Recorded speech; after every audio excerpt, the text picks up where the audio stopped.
Impact Entreprise vous présente Libreco.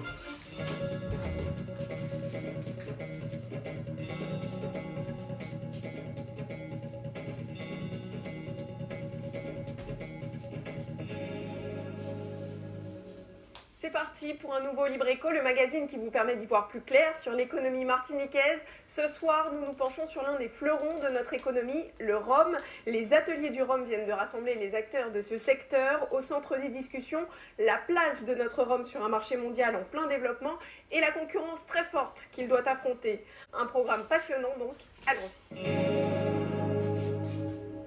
Bonsoir Charles Larcher. Bonsoir. Vous êtes donc le président du CODEROM, le comité martiniquais d'organisation et de défense du marché du rhum.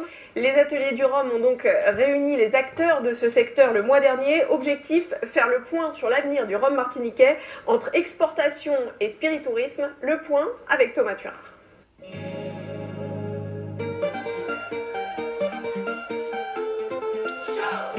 Le chiffre est impressionnant. Toutes les secondes, 17 litres de rhum sont consommés à travers la planète, soit près de 536 000 tonnes de cette boisson, ce qui place le rhum au troisième rang des spiritueux derrière le tout-puissant whisky et le brandy. En Martinique, 16 millions de litres de rhum blanc sont fabriqués par an. 75% de cette production est exportée en Europe et dans le monde. L'enjeu est simple pour les producteurs martiniquais, se positionner pour augmenter leur part de marché. Mais ce n'est pas chose facile car la concurrence fait rage, à commencer par les îles voisines. Pour exister face à cette concurrence agressive, l'industrie martiniquaise réunie aux ateliers du rhum a rappelé ses atouts. Premièrement, son procédé de production. À l'inverse de la plupart des producteurs, les rhummiers de l'île fabriquent du rhum agricole issu du jus pressé de canne à sucre et non pas de la mélasse qui est le rejet de l'industrie sucrière. Autre atout, et pas des moindres, depuis 20 ans, le rhum Martinique est le seul au monde à détenir le label AOC, appellation d'origine contrôlée, qui garantit sa qualité, l'origine du terroir et le respect des étapes de fabrication. L'AOC, c'est un label qui est incontournable. Pour moi, c'est le seul label sérieux dans le monde du rhum. Si vous en connaissez d'autres qui soient aussi reconnus, je veux bien l'entendre, mais je n'en connais pas d'autres. Donc on a le patrimoine, on a l'AOC Martinique. Donc pour moi, tous les éléments sont réunis pour qu'on devienne vraiment la patrie mondiale du rhum. Et dans cette quête du leadership, le rhum martiniquais a pris un tournant dans sa stratégie commerciale. Si la Martinique ne peut rivaliser en volume avec les grands producteurs que sont notamment Porto Rico ou encore le Venezuela, depuis 10 ans, elle mise sur l'excellence en commercialisant du rhum vieux qui a une valeur ajoutée plus grande. Aujourd'hui, les industriels martiniquais veulent aller plus loin, conscients des promesses du développement exponentiel de la consommation mondiale du rhum. Ils veulent faire du rhum un produit touristique, le spiritourisme. Le tourisme aujourd'hui apporte une plus-value énorme aux distilleries. Quand vous recevez 200 000 visiteurs par année, bon, en plus du fait qu'ils achètent 2 ou 3 bouteilles par personne, après vous avez 200 000 ambassadeurs en France ou ailleurs, qui vont faire connaître ce produit-là à leurs amis, qui vont rester fidèles. On a fait des études là-dessus pratiquement pendant au moins 5 ans, vous voyez. Pour atteindre ses objectifs, la filière martiniquaise doit augmenter sa production. Pour ce faire, elle a 2 stratégies. Une consiste à optimiser le rendement des champs et l'autre est l'investissement extérieur. C'est notamment le cas du groupe GBH qui a récemment acheté une distillerie à Sainte-Lucie. Cette acquisition va permettre au groupe de compléter son offre tout en s'ouvrant un accès au marché britannique qui est pour l'instant hermétique aux fabricants français. Malgré sa petite production, la Martinique se donne les moyens de tirer profit du développement de ce marché du haut de gamme qui croît de 10 à 20% par an.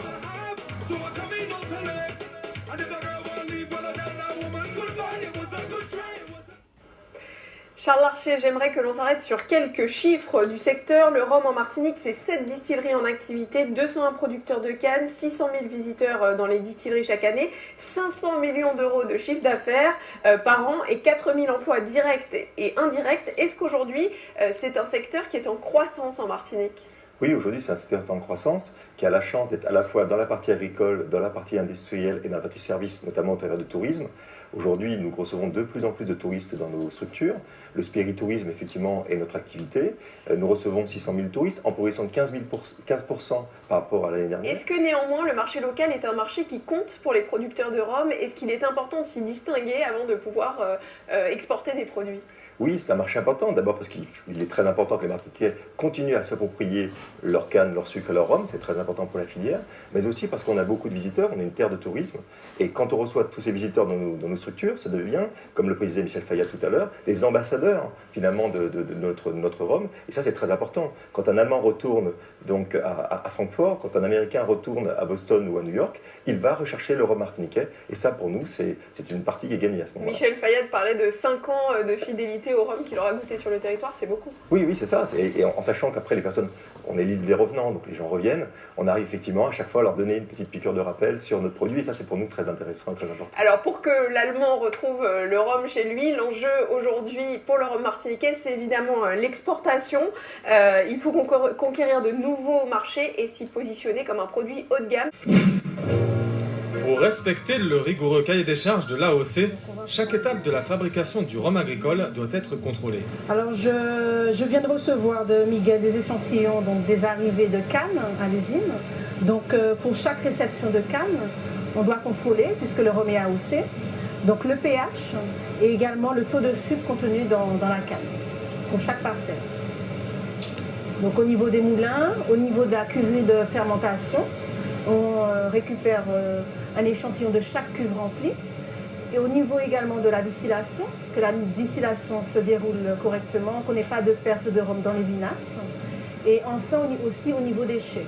On fait des analyses sur le produit fini, sur le rhum. Myriam est la responsable du laboratoire à Saint-James, mais elle est également maître de chai. Bonjour Babo. Bonjour. Ça va? Ça va? Vous avez rendu bonjour? Ça va? En collaboration avec l'œnologue, nous classons les différents rhums de production, puisqu'il y a quand même une dégustation à faire, savoir classer les différents rhums que nous produisons. Et ce travail est également fait pour les rhums vieux.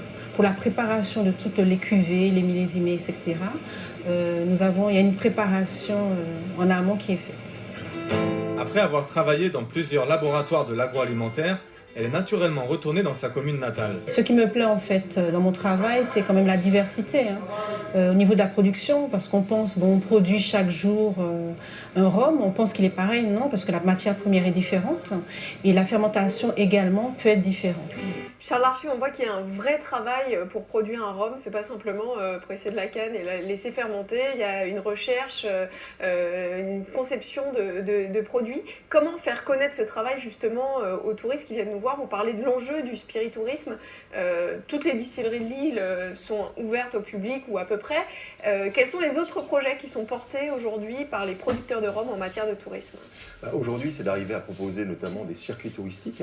Donc d'arriver à faire la route des rhums, ça c'est un projet que nous avons, qui ne concerne pas seulement les distilleries de production, mais aussi tous les lieux patrimoniaux. Savez-vous qu'au début du XXe siècle, c'est à la Bourse de Saint-Pierre que le prix du rhum mondial était fixé?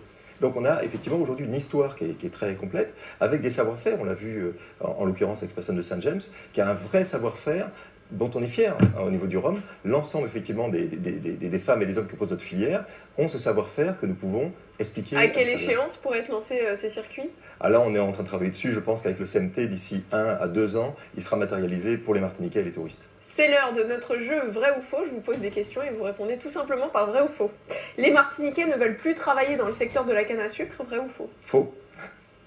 Il existe peu de formations en Martinique pour exercer les métiers qualifiés du secteur du rhum, œnologue, ingénieur, vrai ou faux? C'était faux, c'est en train de devenir vrai. Les distilleries martiniquaises indépendantes seront forcément amenées à faire partie de grands groupes si elles veulent survivre. Faux. Il est difficile de retrouver les marques de rhum martiniquaises sur le marché français. Faux.